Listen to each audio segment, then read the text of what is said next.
And we got some Tourism New Zealand people coming along, so that's good.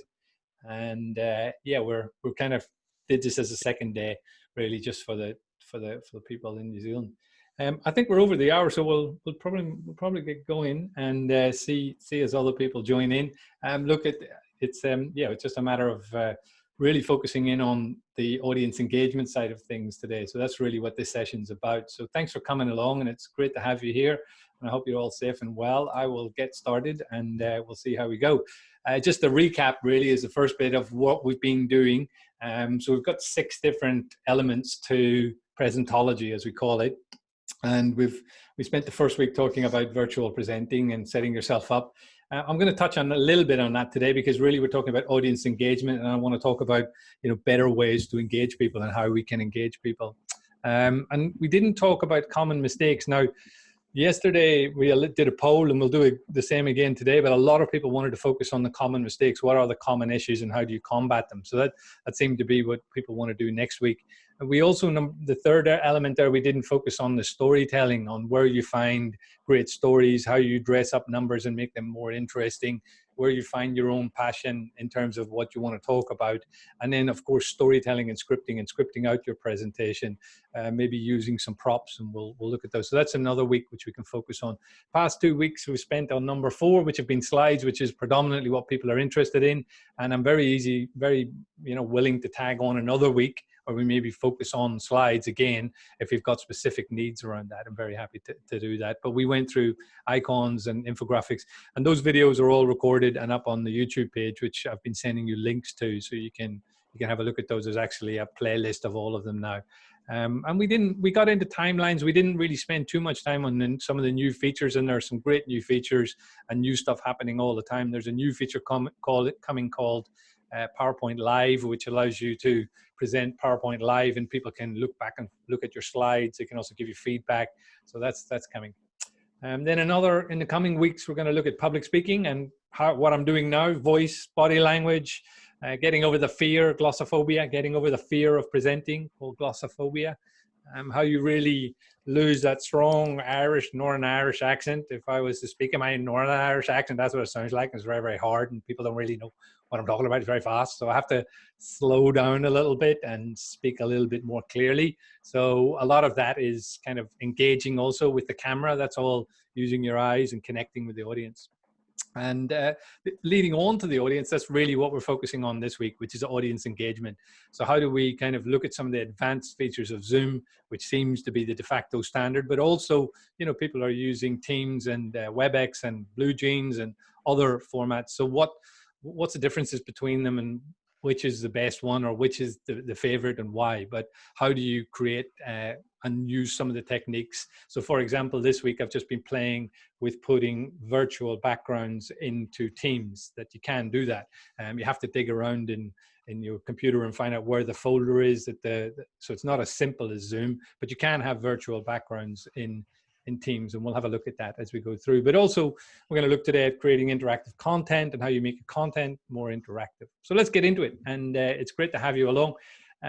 Please, feel free to speak up at any point or stop me and ask a question. It's a sort of small meeting, and we'll talk a little bit about that, because a lot of people jump into doing webinars, and personally, I feel meetings are much more engaging. So at any point, if you want to ask me a question, I learned a trick this week with Zoom. You can hold down the space bar when you want to talk. So you hold it down and talk. And so when you hold the space bar down, it unmutes you, and then you can talk. And then when you release the space bar on your computer, it then puts you back on mute. So it's a great way of kind of just chipping in instead of muting and unmuting yourself. If you've got any questions, please type them up in the chat window as well, because some people don't want to interrupt and chat. And I'm just going to have a look at the chat window now to make sure that that's up in front of me. So if anybody's got any questions or any comments, please throw them in there if you'd like to. And I'm going to ask you some polls in a moment, and you've maybe tried that with me before, but have a go at the polls and just click on the screen, or click onto the on your phone if you're using it. Just be aware that polls don't work unless you're actually inside a Zoom client, which means you're either on your phone or you've installed Zoom on your computer. Some people are just using a web-based version of Zoom, and that just on a web page, and polls don't work then. So be aware of that.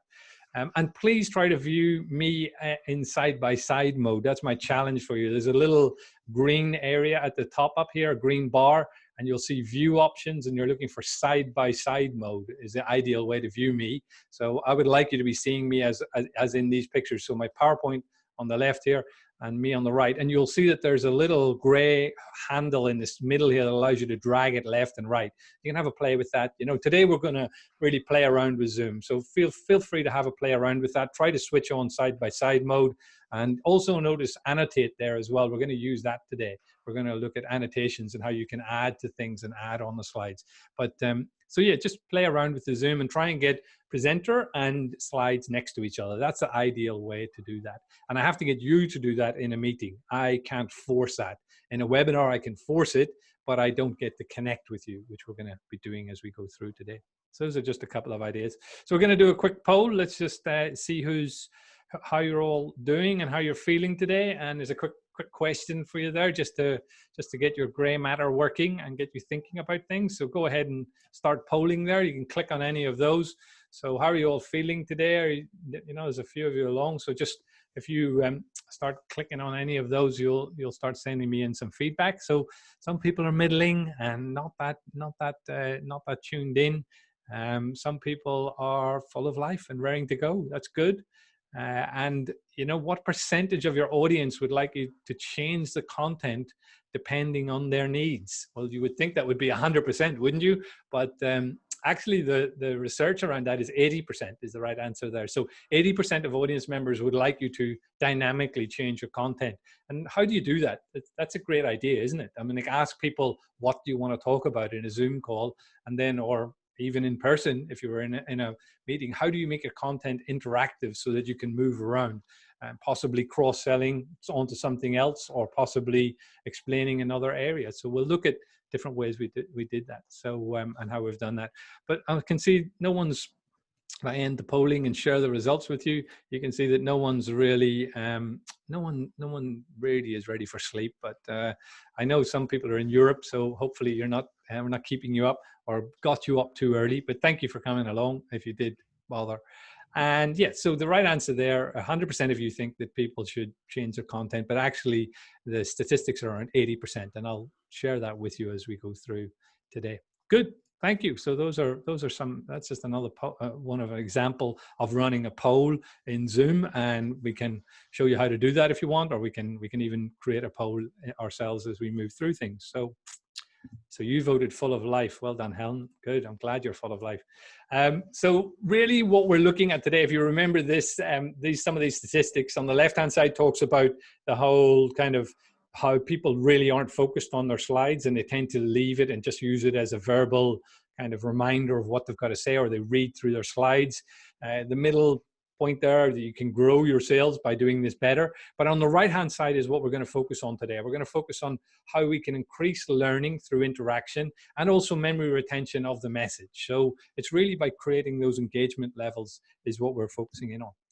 So I just pressed number 1 and enter, which jumped me back to my first slide, which is showing all of the different areas that we go through in this whole set of training. So we're focusing on audience engagement today, but this is my interactive way of connecting through my slides. So if somebody asked me to jump in and do something else, I could move around. And it's right there in PowerPoint called Section Zoom. It's insert a Zoom section. And it's in Office 365. It puts this block of slides at the top, and it allows me to move around and jump around in my slides. If you want to discuss more about that, we can, by all means. Now I'm down in another section, so I've jumped over about 300 slides, and I'm down at the lower end of my presentation where this exists. And I have just 4 blocks here that we're going to go through today, which are 4 blocks of information as we move through it. So really, we're trying to stop this word. We're trying to get rid of this word when we present, if you think about it. if you think that interaction is a difference between monologuing with people, which is quite a negative word. It comes from Greek, and we have somebody in Athens along today, so it means solitary. And dialoguing, we're trying to dialogue. So interaction is a difference between monologuing and dialoguing. And we believe firmly in that. If you can create an interaction, a dialogue with people, then really people really get an emotional connection. And I'm going to ask you guys to do something later on today. As we move through, I'm going to ask you to go into a breakout room and dialogue with some of the other people. And that hopefully you'll see, if you haven't done any breakouts before in Zoom, you'll see that how that works. And it really, if you remember back to today session, you'll probably remember that as being one of the best things about it, because you've made a connection with somebody else and you've connected with all the people. And that's sort of a fundamental human need in this. So for example, when at the Irish Business Network, when we used to run events, one of the fundamental things I used to love doing was about networking. So we did a lot of business networking or speed networking, and that was a great way of connecting with people, going and meeting people. Remember that people want to meet and want to connect. In fact, about 70% of people want to connect and want to really get some sort of connection with people when they come along to a meeting. And that's a fundamental need and something that as meeting organizers we should organize. In terms of learning, a huge amount of people will learn more. So teach me and I learn, but engage me and I really learn. So teachers know about this. And that statistic that I mentioned earlier, about 80% of people would like you to dynamically move around, comes from a Mark McCrindle report, who's a statistician in Australia, and he studied in 2017 business meetings. And I love this stat. It jumped out at me right away, because for years, that's what we've been trying to do, getting people engaging with these people and really connecting and asking questions. It's kind of moving from what we call the sage on the stage. So as presenters, we're very often told that we have to be all knowing and stand up there and engage everybody and sort of make a speech or deliver a speech. But it's slowly changed certainly in education, it's changed from the sage on the stage, a teacher being the scary person at the front shouting and taking control, to more the guide on the side, it's called now. So certainly in my daughter's local school here, she's 13, they don't have a classroom. They're not in a classroom. In fact, there's a lot of cross-pollinated learning where they're learning from each other and they're tasked to go and learn something. So they're siloed down into breakouts or campfires, as it's called, where they work together around a table and they sort of teach each other. And the teacher's job is to move around and be the guide.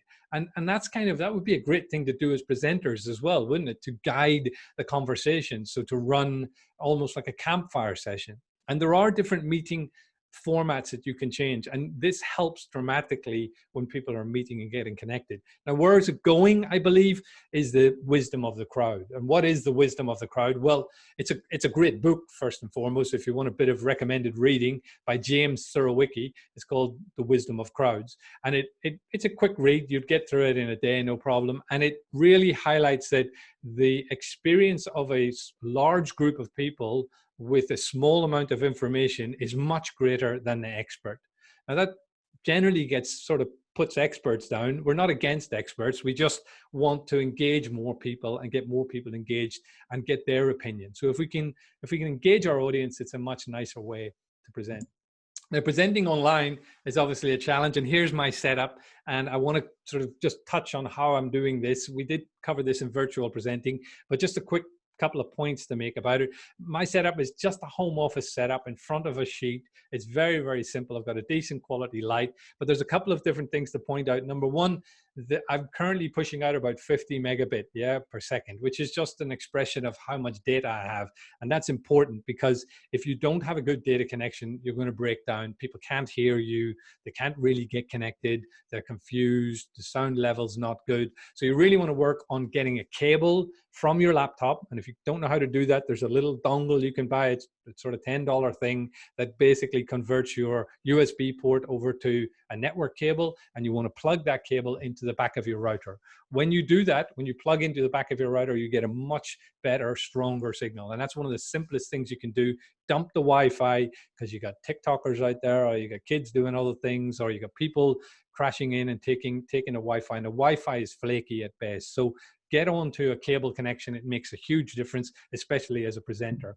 Have a decent quality microphone. This is the Yeti Blue microphone. It's a big microphone, but it's got great sound quality, and it really gets my sound coming across as good as possible to you.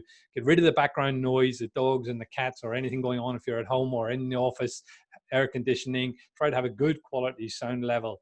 The lighting we want is a nice big quality light that can kind of really spread across, and we use some sort of background that we can stand and move around in. So you want your camera up at eye level, ideally, so that you're not kind of looking down or looking up the nose. Those are the real signs of the amateur. So try to improve that. And if you don't have a green screen background or a screen background, just make sure your background's not confusing. A lot of people like putting some books or some certificates in there, or maybe a plant. A plant can sort of make you seem more human, for example. So different sort of elements to that.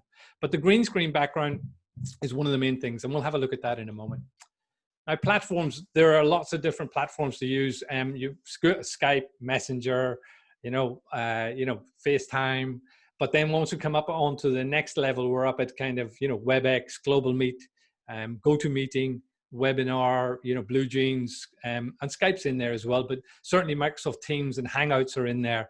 But Zoom just had a meteoric sort of rise in the past year. And I think it's because the platform has got a lot of features to it. There's a lot of different things you can do, which can be confusing, and it can confuse you when you're set up. But try to find what one works for you. If you need a recommendation, it is Zoom. And I'm sure some of you have got experiences of doing that, good and bad. And we're going to focus on that one today because that's really the one that most people are using. But certainly some organizations are stuck on Teams, and you have to do it in Teams. And it's just a case of, and there are great features of Teams as well, for example, as there are with Blue Jeans, WebEx, and some of the others. So we're going to look at just some of the different elements of that. Now, should you go for a meeting or should you go for a webinar? Well, I personally believe that meeting is the way to go. I attended a training a couple of weeks ago with the Meeting Design Institute in Brussels, and it was a 2-hour session. And there is no way I could have stayed for 2 hours in a webinar. But because it was a meeting and because we were actively involved and actively engaged, it was much faster and much better way to meet. And we use some of the features we're going to use in a moment, such as breakout rooms and annotations. And we're going to have a play with some of those in a moment. But there was a key set of polling that went on as we went through and engaging people. We used Q&A and chat. The chat window was open and we could fill things in and ask questions. By the way, the difference between Q&A and chat is questions and answers are, as you would expect, there people are asking real straight questions, and they can be posed to the moderators in a webinar, or they can be, they can be answered live or answered by somebody else. Whereas chat is much more, what was the URL you just mentioned, or can we get the slides, that kind of stuff. It's much more as a kind of a flow of chat. But have a play with some of the things like raised hands, etc. as well. And let's maybe have a play with some of those things now. I think it's not a bad idea. Bear in mind that you can view things in a meeting, the gallery, the speaker. You can have side-by-side views. There are different ways to do that. So if you were to, for example, have a go at raising your hands, can anybody find that and show me if you can raise your hands or not? I'll see if you can have a go at doing that. Anybody can raise their hands. Okay, well done, Eugene. I see you. Helen, how are you? 18, good. So we use this. We use this actually in AGMs. So we've run a couple of AGMs where we're proposing the motion, and then who's seconding it, and so the secretary is taking notes of who's raised their hands as. So that's what that's used for. But notice down there you can also have go slower, go faster. So if you really thought I was going too slow, or you wanted me to speed up, you can do yes, no. I can clear all of those as the organizer. So there are different ways that you can control and set those things up. Also, we can annotate. I don't know if any of you can find the annotation tool. It's in that green bar up at the top that I mentioned. So if you find annotate, you can actually switch it on, and you can do a bit of drawing on top of this slide. So feel free to have a go. Okay, I can see somebody's having a go already. That's great.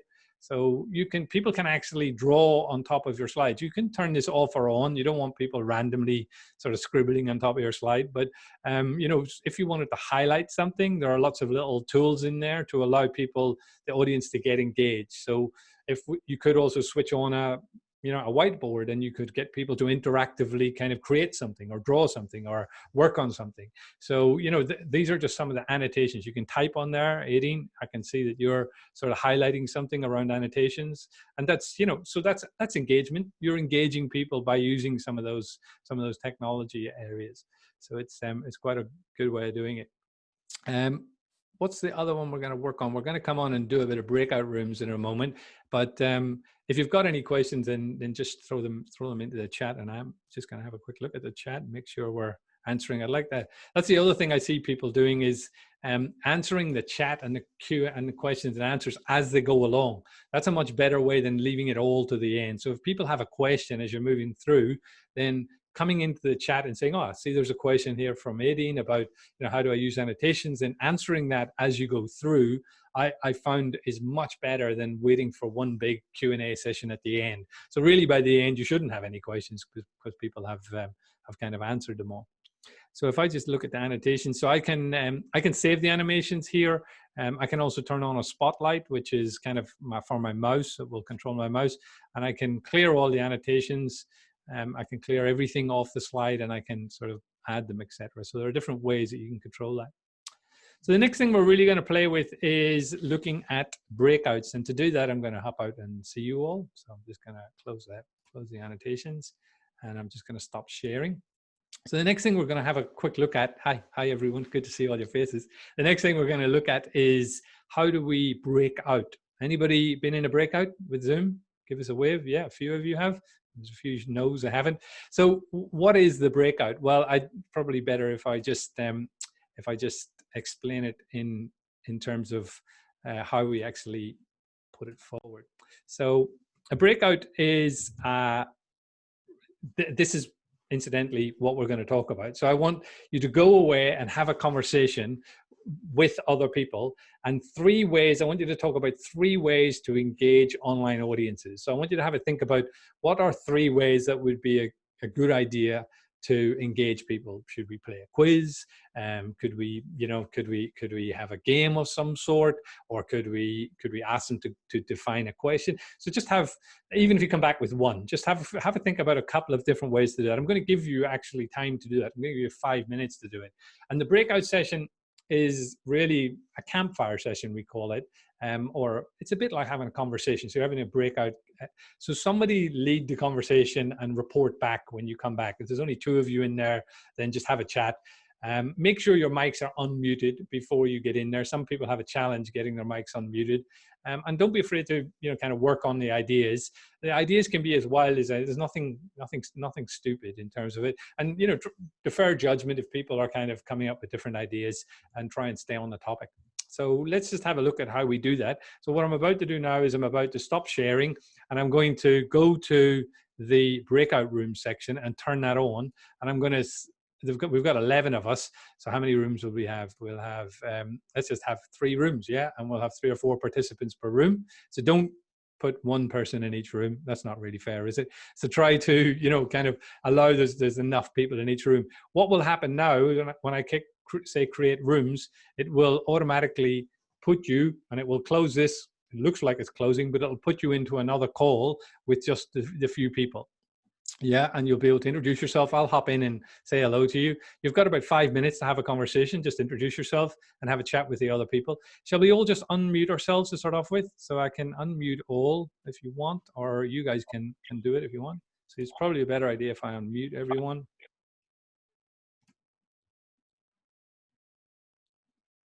Yeah, you all unmuted? Good, you're all unmuted. And we're just going to hop into those rooms. So off you go, and I'll chat back to you when you come back. So I'm just putting you into the rooms.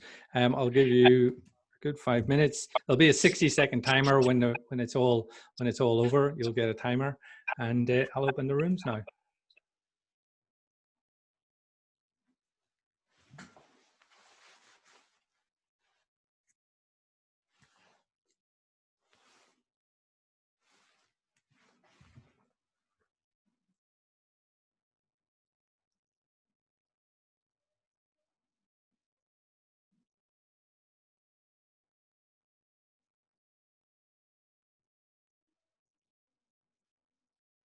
Hey, Shanti. You still here? Yeah. I think you might know this already, do you?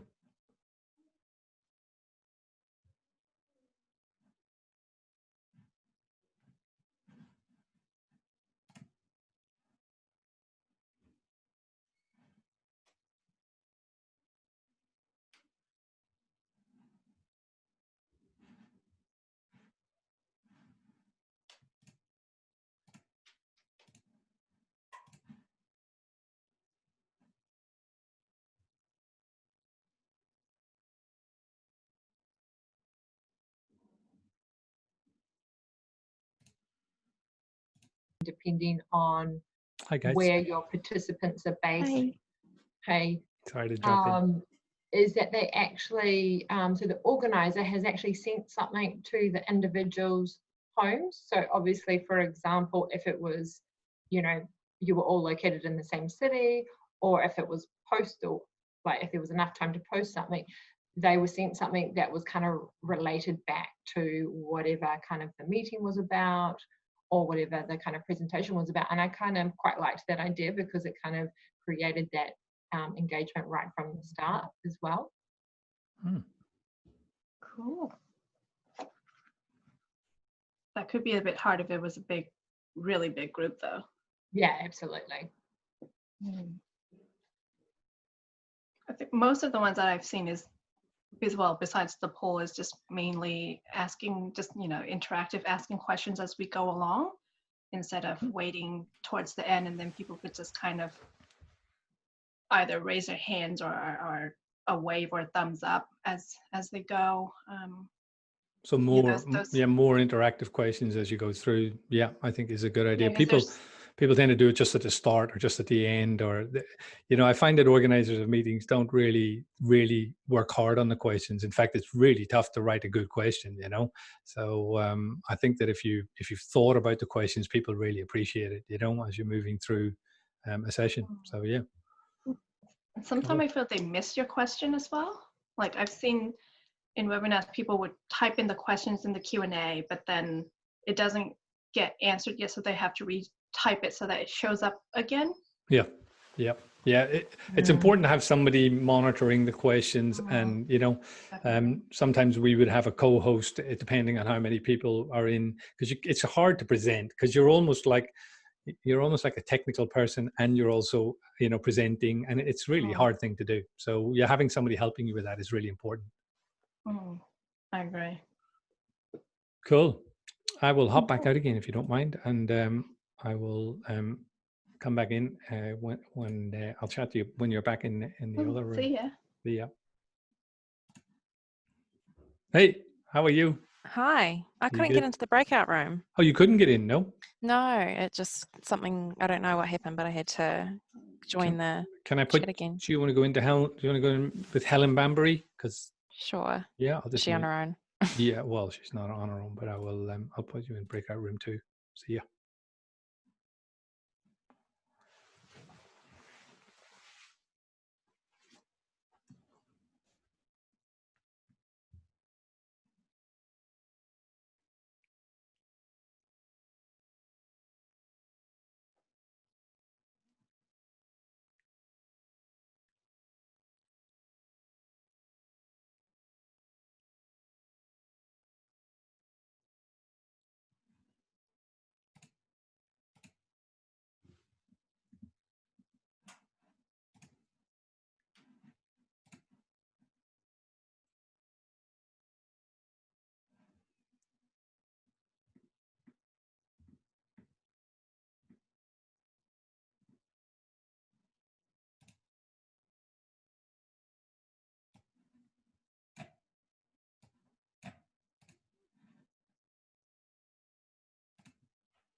fixing my shirt.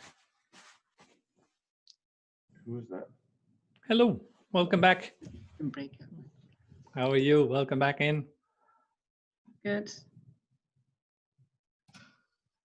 Hey, welcome back, Ben. How you doing? Hey John, how are you? Good, mate. Good to see you. How did that go? Are you in town or are you somewhere else? I'm in Queenstown. Yeah, yeah. Somebody has to be in Queenstown. So We can't go anywhere else at the moment. no, yeah. We're I've seen a few planes taking off and moving around. So how was all that? Did you enjoy that? Welcome back. Yeah, thank you for. I've had a go at that before. Have you? Most of you have had a go at that. Yeah, I mean, Colette, you shook your head there. Do you think that is it a good idea? Do you think it's felt like a good idea or but? Yeah, I really like the idea of breakout rooms, and I think it's good to be able to have little chats about something and then report back rather than everybody trying to get a voice in a big group. It definitely helps with the engagement. Yeah, I think it's one of the. I think you've got to think about it, and you've got to kind of give people a task and then ask them to head off and do it. As I said, when I was on this 2-hour session, we did it 4 times, and it's amazing how 7 minutes can go past. You know what I mean? Just with people introducing themselves, discussing a subject, and having an idea. Any feedback from any of you about some of the things that were discussed? Anybody want to have a chat and let us know?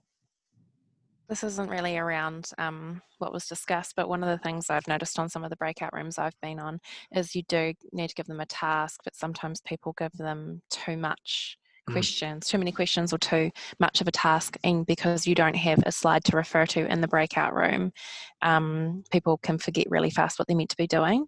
So trying to keep it really simple when people go into the rooms as well. Yep. Good point. Yeah, I think it's just try not to overdo it. At the last Wellington-based SINS event, we did that campfire session. And the idea was just to, that was sort of an hour, and we did 4 blocks of 15 minutes just discussing, and it was a simple point. Each one of them was simple. So again, I think simple is not stupid, and let people have a go. So Eugene, what did you guys talk about? Well, we discussed a few things, but there's one question that came out, and it's whether on Zoom or another tool whether there's functionality to have post-it notes, and with the ability to potentially move the post-it notes around. Yeah, or have notes of some sort. I haven't seen that. I've seen a question that came up yesterday was, can you have a white space in there that people can make notes on and then report back on? And it's something I've forwarded on and asked Zoom about. I'm sure there are some good minds working at Zoom trying to make this as engaging as possible. So in theory, in a normal breakout room, you go in and you come back with ideas, and that would be to have that tool would be really useful to be able to use a whiteboard in there. So yeah, we'll keep you updated. And one of the things we did, we had a Google Doc open, a shared one, and so when you went into the breakout rooms, people were putting into the Google Doc, and then you could come back with that. That's a good idea. Yep. So I don't know if the chat transposes back and forwards. That's the thing when you go in there. The chat, as a host, you can send a chat to everybody, but I'm not sure everybody can respond back. So I'm doing a bit of research around that, if anybody has any experience of using it that way.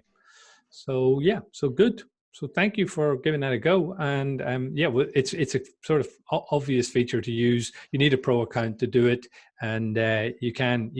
There's some free elements to it as well, but it can help in terms of getting people engaged and getting people connected.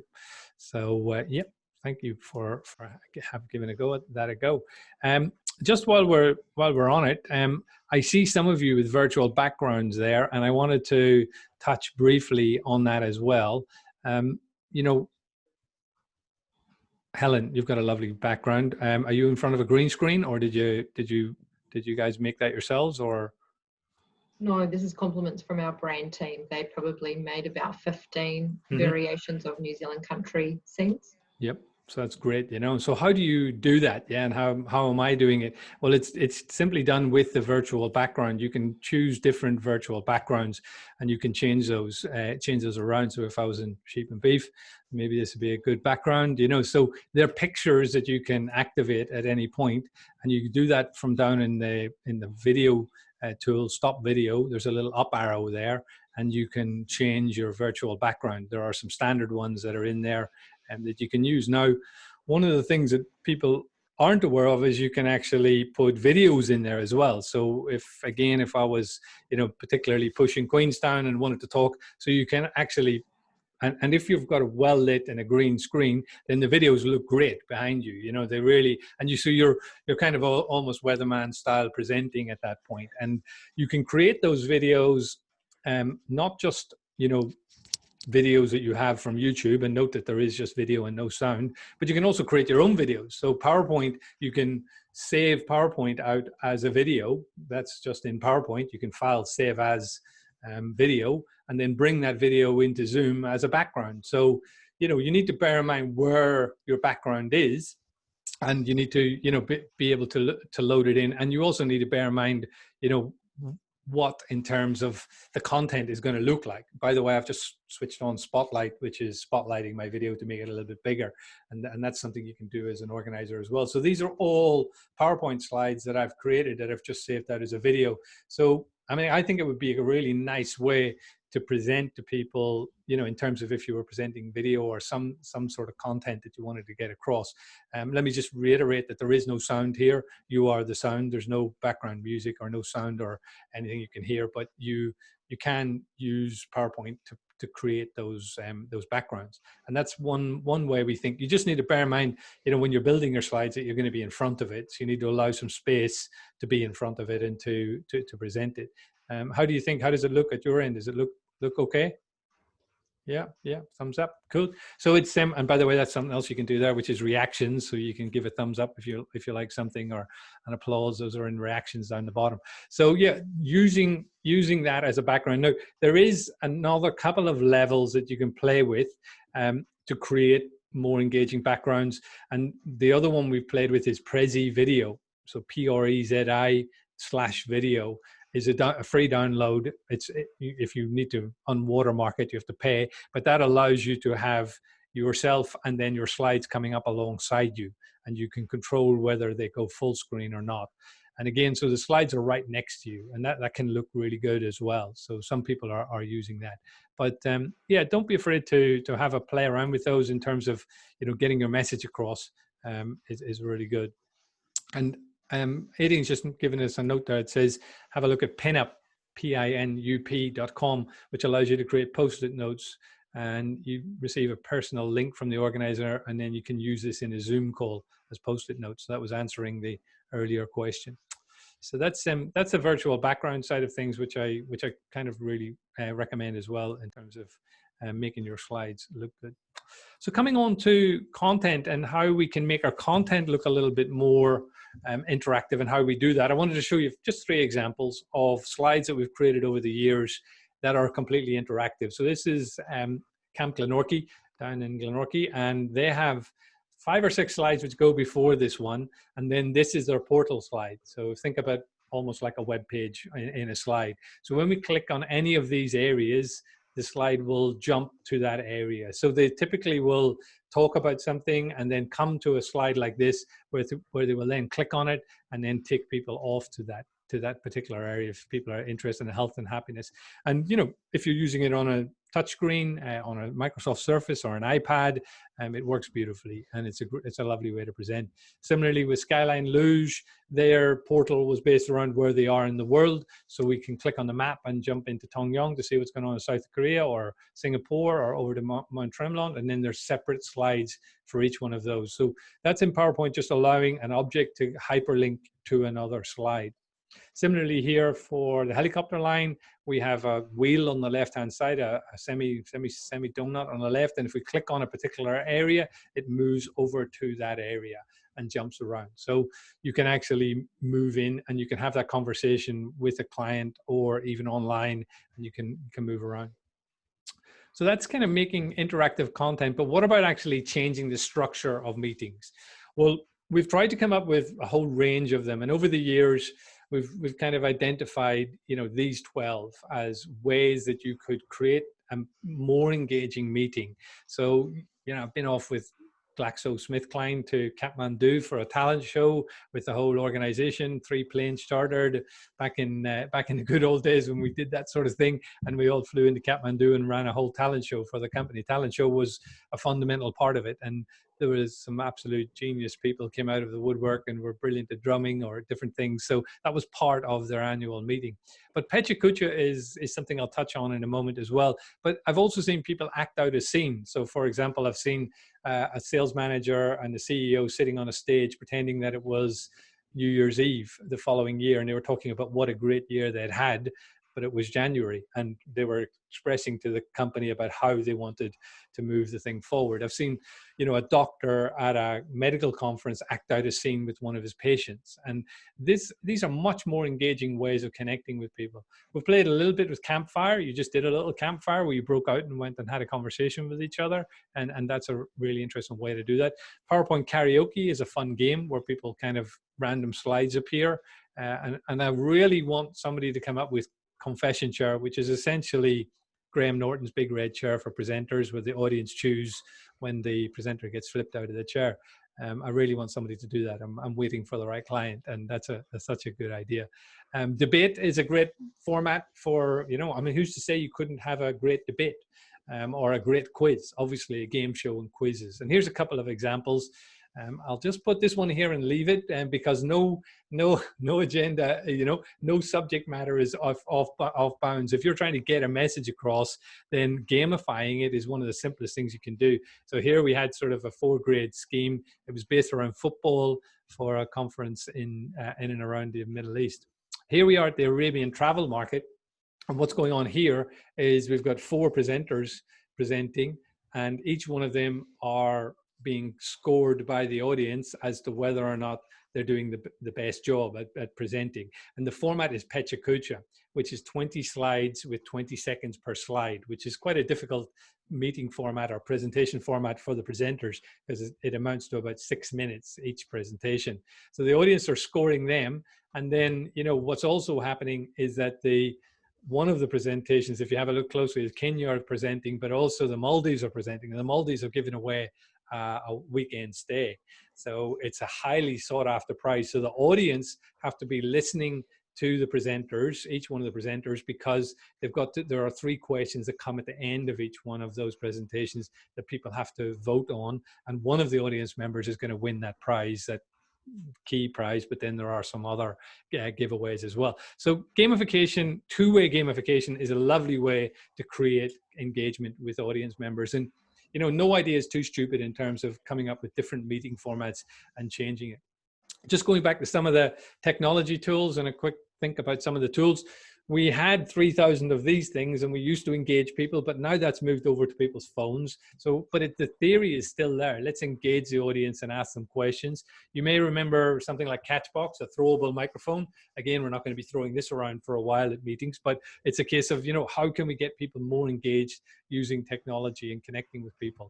Well, so there are some free tools out there. Poll Everywhere is a good example of one of them. And it's a free online tool that allows you to get people engaged and ask questions. Now, it's a layer above what Zoom does, because you can have word clouds, you can have different questions and different connections in terms of how people get connected.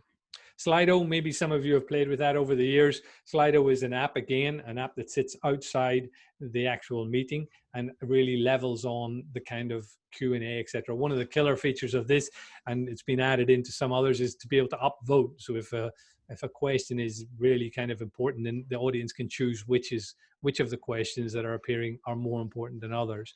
There are over 300 providers in this area. So it's, well, there were over 300 providers. I'm not sure today, but it's, Slido certainly got a great market share.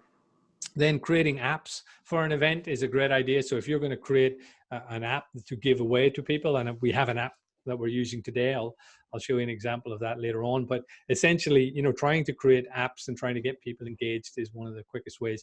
You don't have to go technology heavy either. If you've got a meeting group of people, then we found a set of buzzers, so people come to us all the time. Where can I find some buzzers? How can I want to play a game show type environment? And we have kits of those to be able to engage audiences. But where are we going in the future? Well, we believe that you're all looking at a camera right now. So cameras are going to start analyzing audiences and looking at them from the point of view of dwell time, how long you're actually engaged. And I know there has been some controversy around, this feature being brought into some of the WebEx. WebEx has a way of monitoring, are you actually paying attention, or are you on the page, or are you doing something else? So, nobody likes Big Brother, but you can see with these cameras, when we start adding more people in, a camera looking at you can define, what your demographic is and what the dwell time is. Now, you're going to have to sign up for that. You're not going to be able to force that onto people. People are, privacy is important. So that's going to have to be thought about. But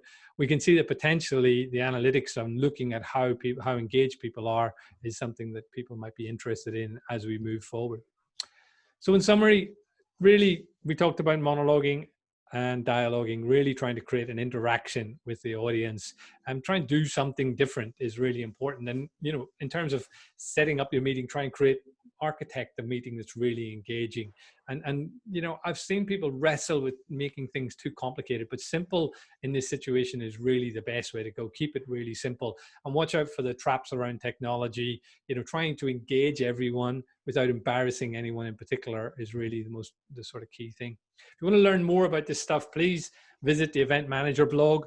Julia Solaris runs this. There are tons of event tech Bibles, different sort of Bibles, event app Bibles. There's lots of information out there. He's pumping it out all the time and giving out information if you're interested in improving your events and working on it.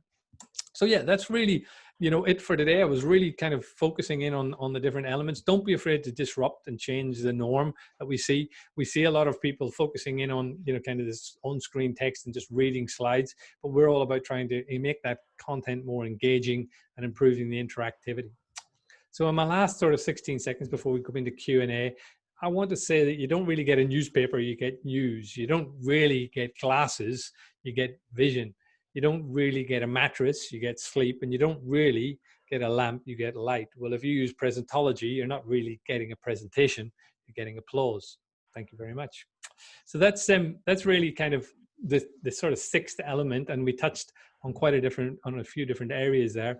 I'd love to know what you guys want to focus on next in terms of what we're going to work on in terms of the different areas. So please tell me what you'd like to cover in the next week, because I'm running these all the way through June as well. So we've got every Monday we're going to be running a different area. We've touched a little bit and we've done a lot on virtual presenting, but certainly some of the areas we haven't touched are common presenting mistakes, looking at how you create a great story, where you find great stories, how you research your subject, how you look into that.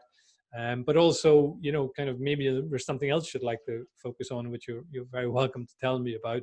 And we've done quite a bit on slides as well up to now, but some people want to come back to that and do some more. There is probably another session on slides that we could focus in on. And then the public speaking side, I think a lot of you have got that, in terms of getting over the fear and, the voice and kind of, pushing your voice out and really being understood. But you'd be amazed how many people, haven't sort of had been critiqued, and sort of had a go at it and then had feedback. And that's the sort of stuff that I'm doing a lot of online at the moment as well.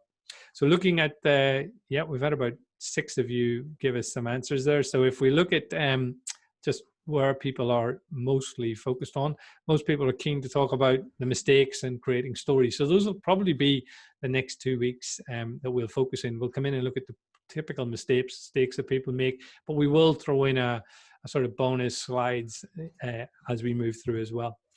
Don't be afraid to send us through your presentation. If you need a health check, we're here to health check. We've been creating a whole load of feedback for different people. We've got basically putting together reports for people in terms of connecting and how you create and present within your organization.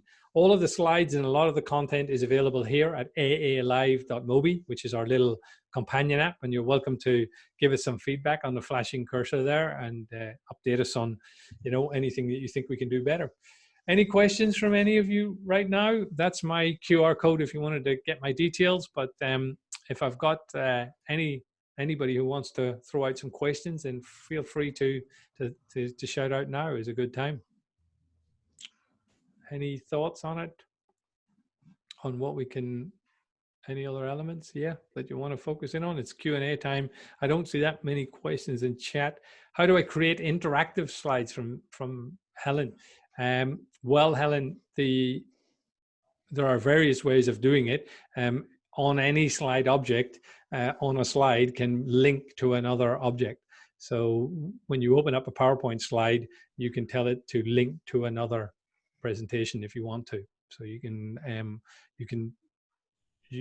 allow it to do it. I can show you if you'd like me to have a quick demo of that. I can show you if I share my screen, and I'll just hop into here, escape out. So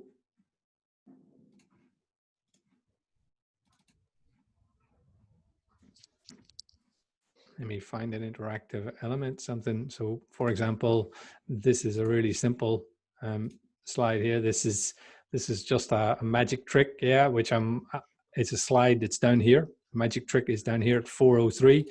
So if I click on this object and I say link, edit the link, I'm telling it to go to slide 403.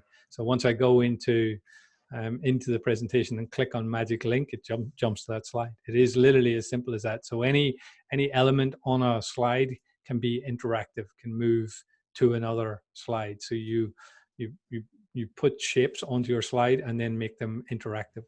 Does that hopefully that answers that? Yeah. Cool. So thanks, Aideen. Be good to maybe go into more detail on that. Yeah, we can certainly do that. You know, we can probably bring that into the other presentation element when we work on slides a little bit more.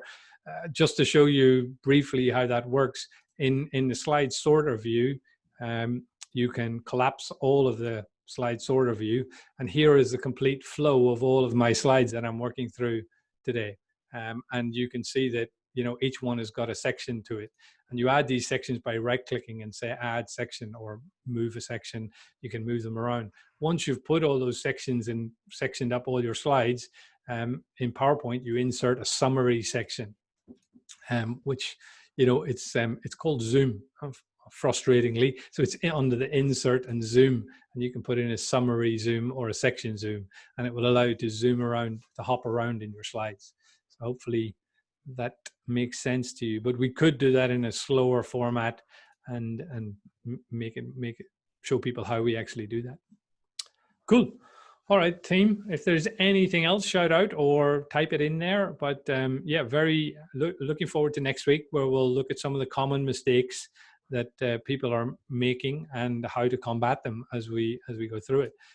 Any other thoughts on today? Otherwise, I will let you go, Ben. All right, good to see you. Helen, thanks for coming along. Thanks, Shanti. And yeah, let me know and we'll get involved. I'll send out an email with the recording of today for anyone that didn't get it, and we'll make sure that people can come along next time. So thank you very much.